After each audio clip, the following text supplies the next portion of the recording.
절 가르치셨던 교수님이 하신 말씀이에요. 우리에게는 학자도 필요하지만 스티브 잡스 같은 사람이 필요하다고요. 왜냐하면 우리가 배우는 지식의 쓸모를 만들어내는 사람이기 때문입니다.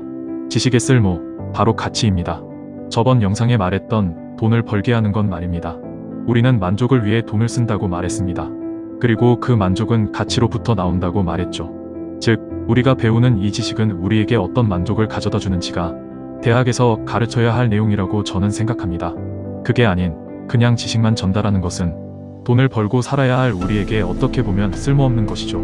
그리고 이런 관점으로 본다면 지식으로 돈을 버는 방법을 그냥 취직의 자격수단으로만 소개하고 있는 현실의 대학은 수준이 낮다는 생각이 들게 합니다.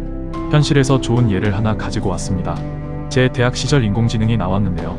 그 전까지 인공지능은 그저 그런 학문의 한 분야였었죠. 그런데 구글이 알파고를 출시했고요. 당시 최고의 바둑기사였던 이세돌을 이겨버립니다. 그리고 인공지능은 더는 그저 그런 학문의 한 분야가 아니라 사람보다 뛰어날 수 있다는 것을 우리가 느낄 수 있게 해주었죠. 그리고 수많은 기업이 인공지능을 자신의 사업에 응용하기 시작했고 기업이 달려들어 취업 자리가 많아지니까 대학은 그걸 따라 학과를 신설하게 되었습니다. 우리나라는 반도체를 통해 많은 돈을 벌어오고 있습니다. 삼성과 하이닉스는 메모리와 같은 반도체 제조 중심입니다. 근데 경제 최고봉인 미국을 보면 미국의 가장 큰 기업이 대부분 소프트웨어 중심의 IT 기업입니다. 우리가 반도체를 사용하는 이유는 좋은 소프트웨어 덕분입니다. 물론 하드웨어와 소프트웨어는 같이 커가는 관계이지만 시장을 주도하는 건 소프트웨어인 것 같습니다. 문제는 이 소프트웨어는 구현이 편하고 자유로워서 새롭고 변화가 빠릅니다. 그래서 취업 자격이 된 대학은 현실적으로는 일리가 있지만 장기적인 관점으로는 희망이 보이는 것 같지는 않습니다. 왜냐하면 변화가 빠른 세상에서 변화전 모습만을 따라갔던 대학은 뒤처져 가기 때문입니다. 인공지능의 예시를 다시 생각해보면 인공지능이라는 그 학문 자체보다 그 학문으로 세상에 어떻게 영향을 주었는가가 중요합니다.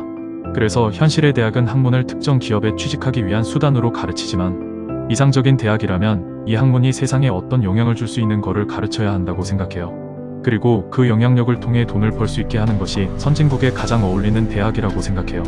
그래서 취직을 위한 지식이 아닌 세상에 어떤 영향력을 끼칠 수 있는가를 이 채널에서 말하려 합니다.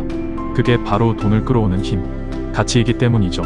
지식을 통해 가치를 만들어낼 수 있는 것은 우리가 지식을 통해 통찰을 나아가 영감을 얻을 때 가능하다고 생각합니다.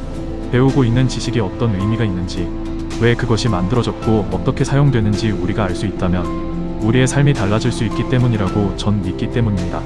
만약 우리가 지식을 통해 통찰을 얻을 수 있다면 그 통찰로 세상을 관리할 수 있는 안목을 가질 수 있고 우리가 통찰을 넘어 영감을 가져올 수 있다면 새로운 세상을 만들어 나갈 수 있을 것이라 저는 생각합니다. 제가 발견한 사실은 이미 제가 사는 이 세상도 누군가의 통찰로 관리되고 영감으로 만들어졌다는 거죠. 그래서 그 이야기를 이 채널에서 하려 합니다. 구체적으로는 우리가 배우는 지식이 어떤 생각과 영감을 통해 만들어졌고 그렇게 만들어진 지식에서 얻을 수 있는 통찰은 무엇인지 말해보려 합니다. 그래서 우리가 모두 대학다운 대학에서 교육받아 세상에 좋은 가치를 만들어내고 우리 스스로도 더 좋은 삶으로 나아가기를 바랍니다. 감사합니다.